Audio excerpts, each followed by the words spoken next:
జీవం గల దేవుని వాక్యం చదివించండి మీ పిల్లలతోటి. దేవునికి స్తోత్రం చెప్పండి. హల్లెలూయా. 12 ఏళ్ళ వయసు వచ్చే లోపటి గ్రంథం ఏం చేయాలా చెప్పండి? ఏం చేయాలా?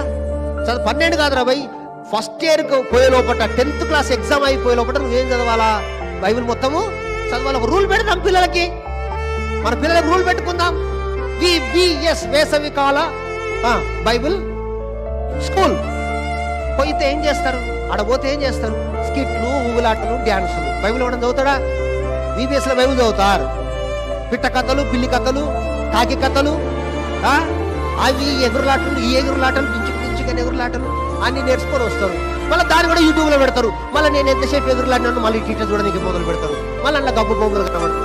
ఒరే నాయన, ఈ సంఘానికి దయ్యం పట్టింది. అసలు క్రైస్తవ సంఘానికి సైతాను పట్టింది. క్రైస్తవ సంఘం ఆత్మ పొందుకోవట్లేదు. క్రైస్తవ సంఘం పరిశుద్ధాత్మ పొందుకోవట్లేదు. లోక సంగతుల్లో మునిగి తేలుతుంది. లోకానుసారమైనటువంటి జీవితం అందుకొరకే దేవుని